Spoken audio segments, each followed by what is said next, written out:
The story trailer for the Shadow of the Erdtree DLC dropped recently just in time for a month's worth of speculations to be made. And maybe it's just me, but I finished watching that trailer with much more questions than answers.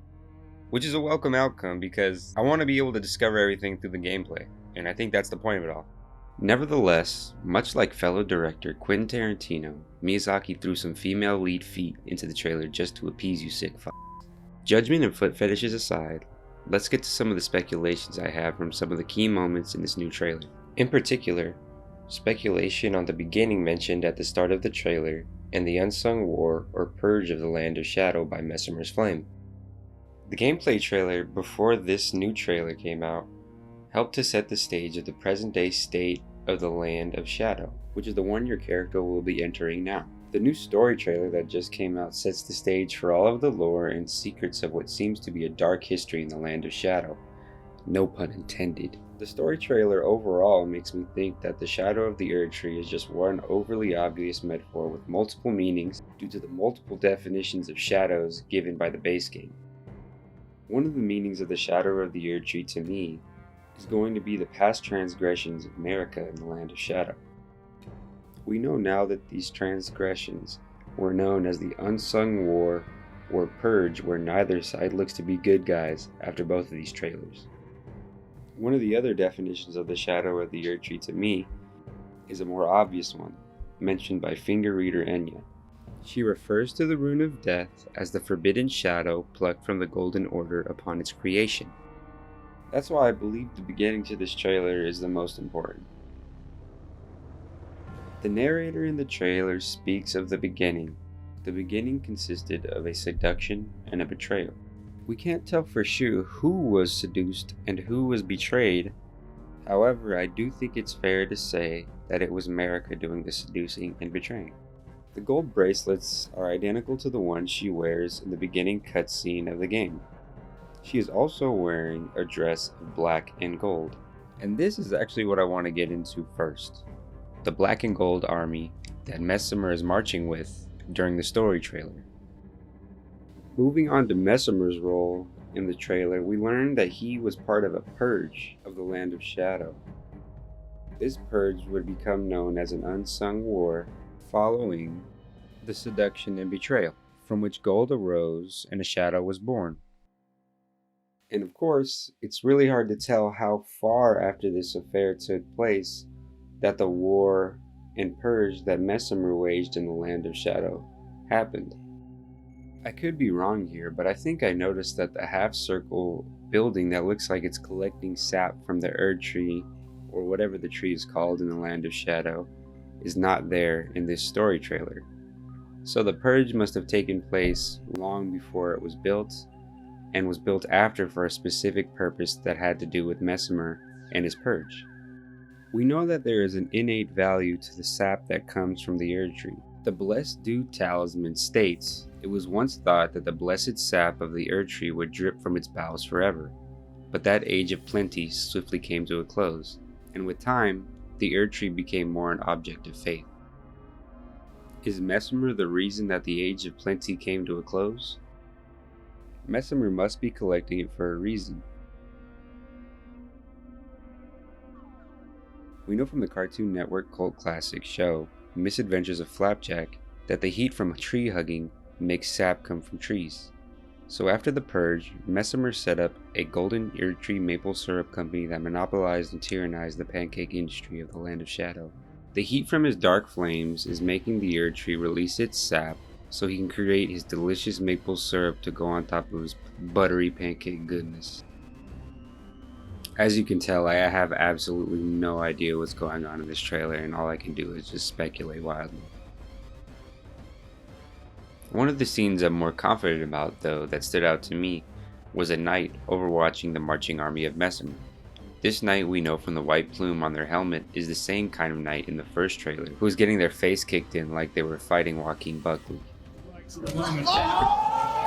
Though we can't clearly make out the color of the knight's armor in the story trailer, I think it's safe to assume based on the helmet decoration and the overall shape of the armor that they match up. This means that the area and the knight in black and gold we see getting styled on by the kicking dude most likely belongs to Messemer and the army he commanded in the Unsung War.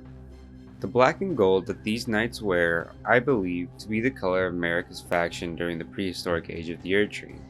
Thus the knights in her army, and the army that she lent her son, would be wearing armor of black and gold, the faction of Marika. And not just Marika, but specifically that of her shadow, Maliketh.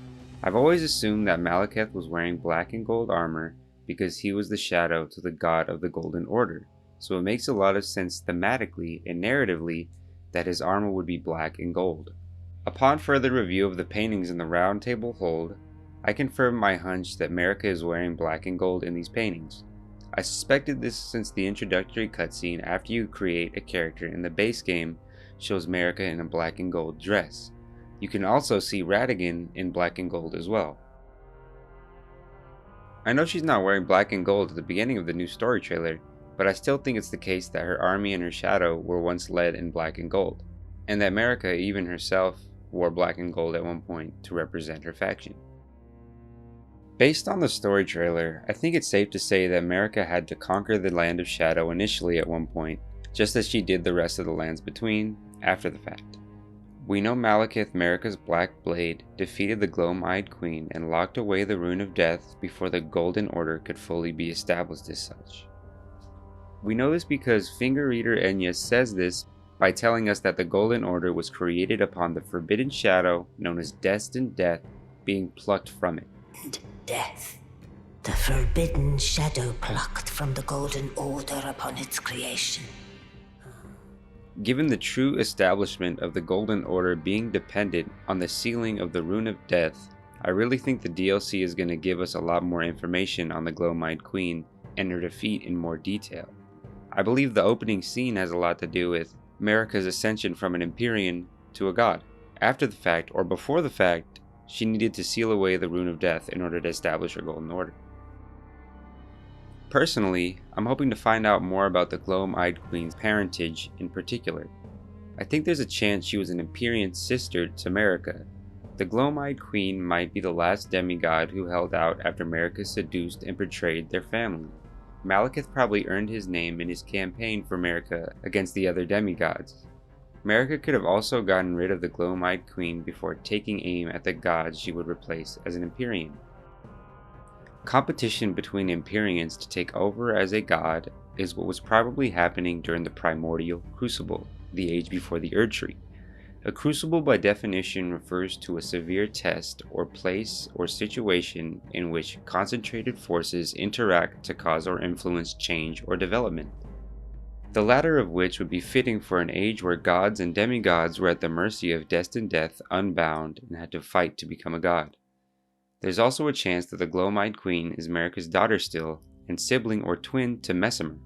Messemer says explicitly in the first trailer that his flames bring death. Death as we know it in the lands between was brought about at one point by flames with the ability to bring death like the former Black Flame and the Ghost Flame. I'm sure Messemer's has a cool name like Shadow Flame or some shit like that. These flames are rare and have been powerless in the present time of the lands between because of the Rune of Death being locked away.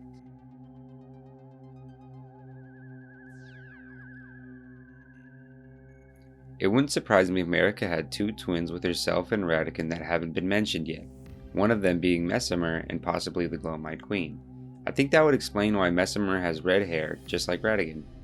These children could have been susceptible to the influence of outer gods like Mikola and Malenia, in particular an outer god of death this time.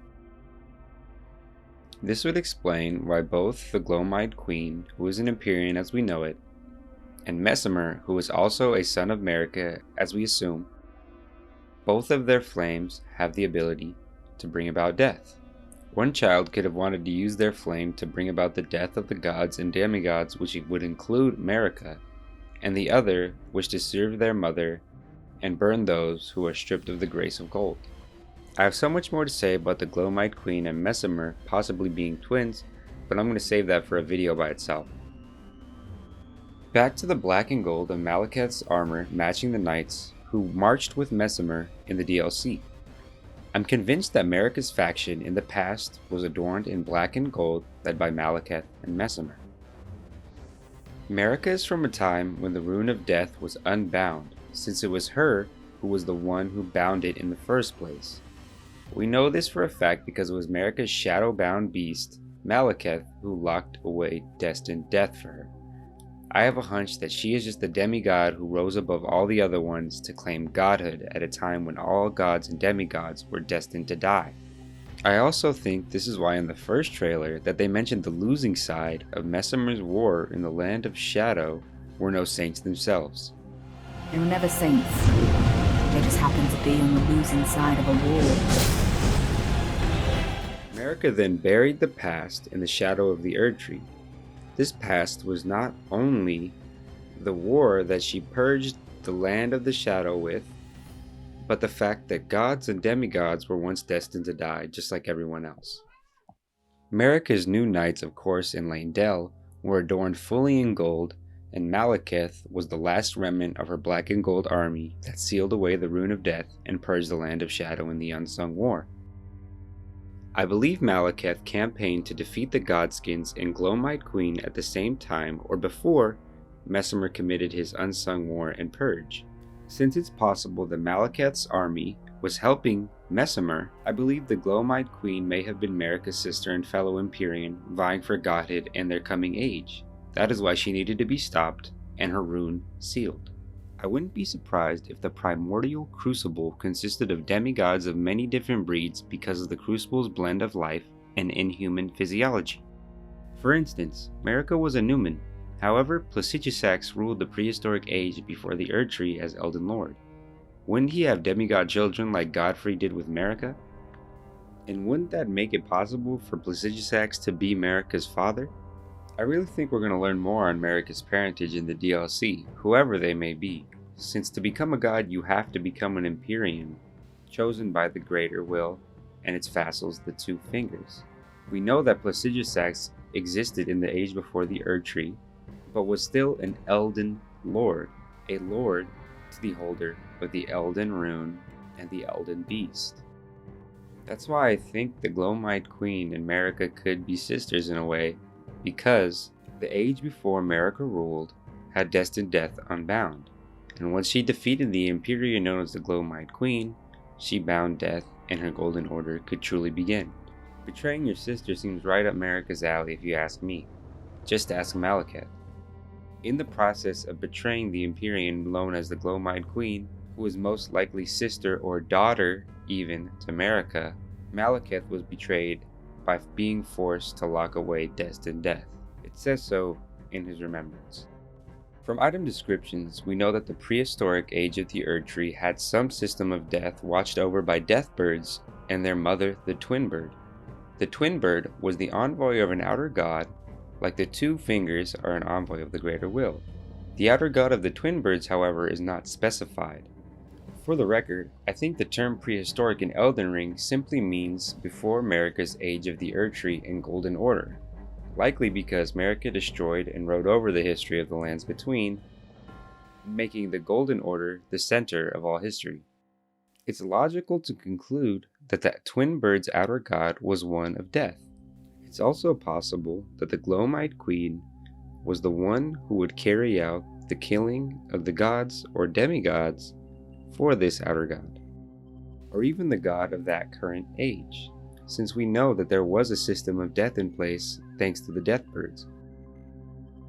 Nevertheless, Marika had to be someone's daughter, and the only Elden Lord mentioned before the age of the Erd Tree is Placidusax.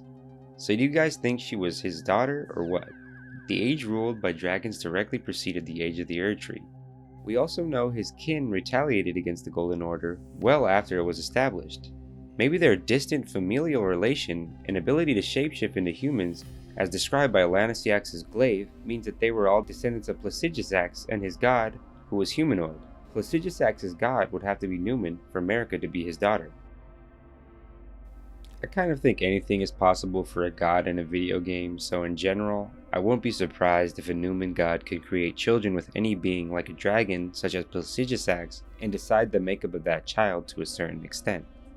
The Godskins, who are swaddled by the Gloamite Queen at birth, have inhuman physiology to an extent, such as the tail on a Godskin noble.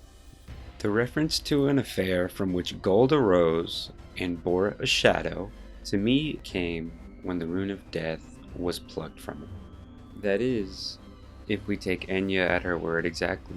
I think the affair from which gold arose and the shadow was born is more referencing the beginning of events to establish the Golden Order and grow the Earth Tree. I'm not totally convinced that Marika seduced and betrayed one person to get what she wanted. I think the seduction and betrayal that are being referenced at the beginning include a whole mass of people that were seduced and betrayed by Marika. That is why she's standing on a bloody mass of bodies after she grabbed out the golden rune arc string thingies. The bloody mass of bodies at the foot and surrounding Marika remind me of the bodies in every catacomb or hero's grave whose bodies are being absorbed by the roots of the Earth Tree. The way that the inhabitants of the Lands Between's bodies are being absorbed by the roots of the Earth Tree makes me think, of course, that their life force is essential for the Earth Tree to grow.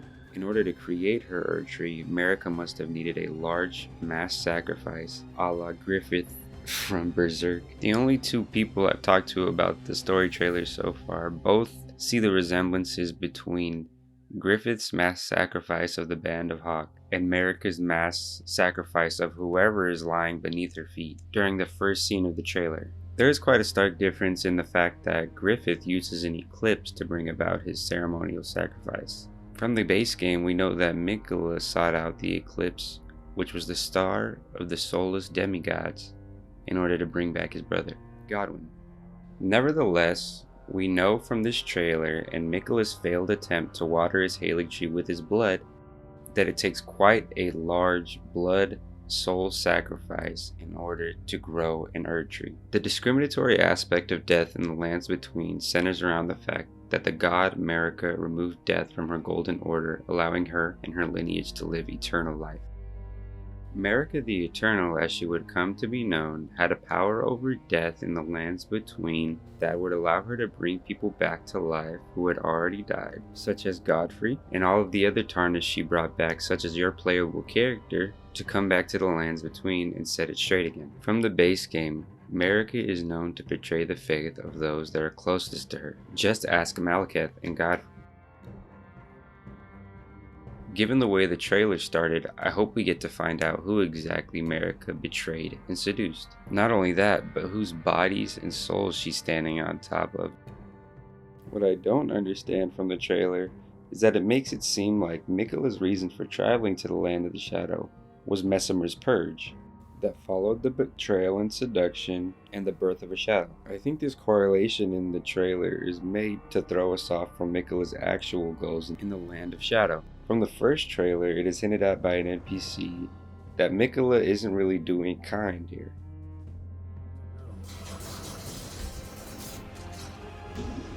Just what kind Mikola is doing here.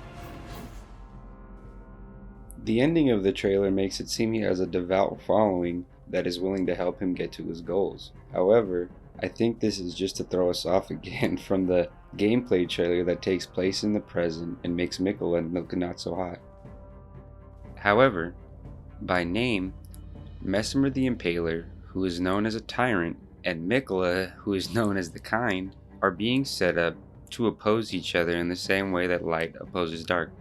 Not unsimilar to the way the beginning of the trailer starts. The rise of Marika's golden light births a shadow. And as many know, From Software is big on binary opposites and duality within their narratives. For most all their franchises, especially Elden Ring, binary opposites include but are not limited to life and death, and or light and dark. Life and death, and of course, light and dark.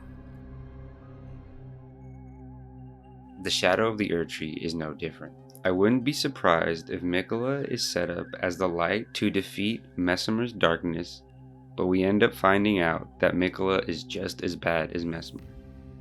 The affair that gave rise to gold and the birth of a shadow are a continuation of the themes of binary opposites and duality. To help define binary opposites, it's easier to think of them as one not being able to exist without the other. Like I said earlier, the most prominent form of binary opposites in the Lands Between are life and death. And the most important part about that fact is that death was removed from the equation. Marika plucked the Rune of Death from her Golden Order in order to give her demigod children and herself an eternal life. Thanks to Rani, duality lives throughout the lands between in abundance, known as a people called those who live in death. The oxymoronic statement of living in death encapsulates one of the most blatant forms of narrative duality within Elden Ring. It exposed a flaw in Marika's Golden Order and caused her most cherished son to never have a true death, since his soul was slain and he was cursed to become the Prince of Death. Being both alive and dead are at odds with each other, but thanks to the Golden Order that removed death from the equation, people can now live in death. I also think this is just a beautiful metaphor for the game that means that death is simply a part of life, and no matter how much we try to avoid it like Marika did by even removing it from the rune that made death possible in the lands between, we cannot avoid it no matter what. Death is simply a part of life, not some object to be removed from it. Marika and Radagon also are a blatant form of duality, since Marika is a god and Radagon is a mere champion. However, the two souls inhabit a single body. More recently, I've begun to think that Radagon was never a god at all, thanks to this dialogue right here.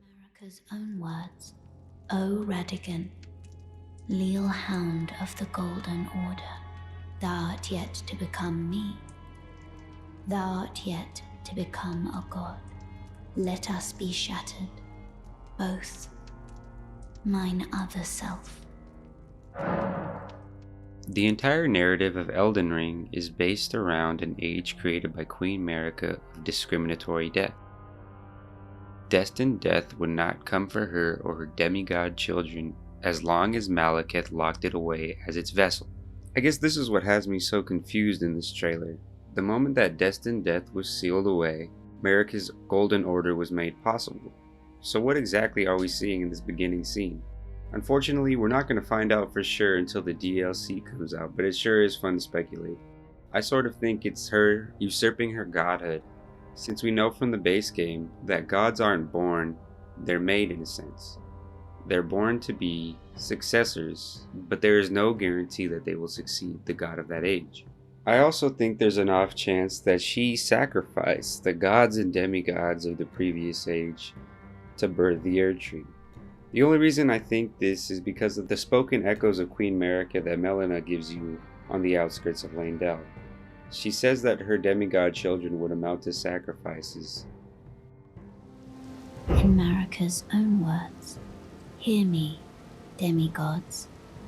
My children, beloved, make of thyselves that which he desire. Be it a lord, be it a god. But should ye fail to become aught at all, ye will be forsaken, amounting only to sacrifices. I think that she meant that they would amount to sacrifices, just as she sacrificed the demigods before them. At the end of the day, it's really hard to tell anything really from this trailer, so of course we're gonna have to play the DLC to really find out what was happening. I'm probably gonna make some shorts or maybe short form videos of the smaller observations, where I think that the people that are following Miquella in the trailer are likely going up to what is the new system of grace in the Lands of Shadow. That's gonna be it for this one. I have so many more questions, speculations, and hypotheses on so many other subjects regarding the lore connected to the upcoming DLC. So please let me know in the comments what subjects are most intriguing or what you think are the most important to cover. Don't forget to like, subscribe, and tell me why I'm right or wrong in the comments, and point out anything that I'm forgetting or could add on top of the conversation. Thank you so much for watching. Peace.